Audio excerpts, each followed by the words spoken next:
শান্ত ইসলাম সুমন লিখেছেন, কোনোভাবে অন্তর নরম হয় না, মন থেকে কোনো কিছুই করতে পারি না, মোনাজাতেও কান্না আসে না, ইস্তেগফার পড়ি তাও কোনোভাবে অন্তর নরম হয় না, করণীয় কি? আল্লাহ মাফ করতে জানতে চাই, আমাদের দেশে মিডিয়া বলছে আপনাদের ওখানে নাকি হিন্দুদের উপর অত্যাচার করা হচ্ছে, এটা কতটুকু সত্য?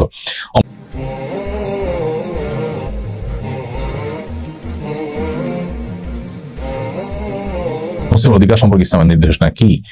ভাই হাবিব, আপনাদের দেশ থেকে অর্থাৎ ভারত থেকে আপনারা যে মিডিয়ার প্রচার প্রচারণা দেখতে পাচ্ছেন, আমরা দুঃখজনক হলেও সত্য বলতে চাই আপনাদেরকে যে এটা একরকম মিথ্যাচার হচ্ছে।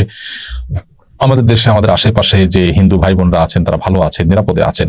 বিচ্ছিন্ন যে ঘটনাবলী সেটি তো সব সমাজে কম বেশি হয়ে থাকে। বিশেষ করে আপনাদের প্রতি শ্রদ্ধা রেখে বলতে চাই যে আপনারা আপনাদের দেশ ভারতে আপনারা নিজেরা মুসলমানরা নানাভাবে যে নিগৃহীত আছেন, একের পর সেখানে ধর্মীয় দাঙ্গা এবং মুসলিম নিধন হয়ে থাকে, ঠুনকো অজুহাতে অগণিত মানুষকে হত্যা করা হয়।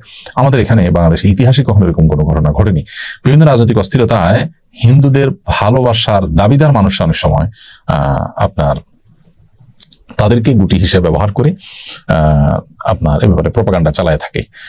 অতি সম্প্রতি যে ঘটনা ঘটেছে সেখানে বিচ্ছিন্ন কিছু ঘটনা প্রথম একদিন হয়তো হয়েছে, সামান্য কিছু মানুষ হয়তো ক্ষতিগ্রস্ত হয়েছেন। উল্লেখযোগ্য যে ক্ষতি, মানুষের হতাহত হওয়া, ধর্মীয় দাঙ্গা হওয়া, বহু মন্দির ভেঙে ফেলা, এরকম কোনো ঘটনা আসলে এখানে ঘটেনি।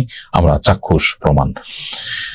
কিছু মানুষের ঘর বাড়িতে কেউ আঘাত করেছে দুষ্ট চক্র, সেটা তো আসলে অনেক মুসলমানের বাড়িতেও আঘাত করা হয়েছে। সেটা হিন্দু হিসেবে যতটা হয়েছে তার চেয়ে বেশি সরকার দলীয় বিগত সরকারের অনুসারী হিসেবে হয়েছে। বিগত সরকার অনুসারী হিসেবে বহু আওয়ামী লীগের নেতা ঘর বাড়িতে আঘাত করা হয়েছে এবং তাদের ঘর বাড়ি ভাঙচুর করা হয়েছে, লুটপাট করা হয়েছে। তো তারা তো মুসলমান ছিলেন। এইটাকে সাম্প্রদায়িক কোনো ঘটনা হিসাবে আখ্যায়িত করা একেবারে ভুল এবং একরকম অবিচার মুসলমানদের প্রতি। এমনি শান্ত ইসলাম সুমন লিখেছেন, কোনোভাবে অন্তর নরম হয় না, মন থেকে কোনো কিছুই করতে পারি না, মোনাজাতেও কান্না আসে না, ইস্তেগফার পড়ি তাও কোনোভাবে অন্তর নরম হয় না, করণীয় কি? আল্লাহ মাফ করুন।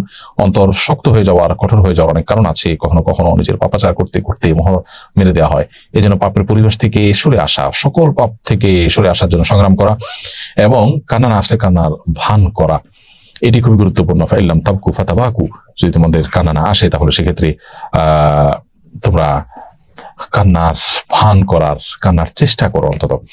আর দ্বিতীয়ত হলো কোরআন কারীমের আয়াত সুন্দর করে তেলাওয়াত করা, অর্থ বুঝে বুঝে পড়া, গবেষণা করা, এটি অন্তর বিগলিত হওয়ার একটি অন্যতম কারণ। আল্লাহ নেককার এবং মুত্তাকি পরহেজগার বান্দা যারা আছেন, সে সমস্ত মানুষদের সোহবত এবং সান্নিধ্যে থাকলেও অন্তর বিগলিত হয়, নরম হয়, সেটিও অন্তর নরম হওয়ার একটি কারণ।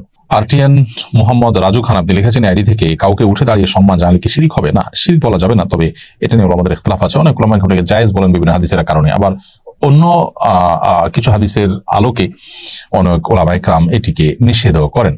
কারণ নবী করিম সাল্লাল্লাহু আলাইহি ওয়াসাল্লাম দাঁড়িয়ে সম্মান জানানোকে অপছন্দ করতেন বলে বিভিন্ন বর্ণনা রয়েছে।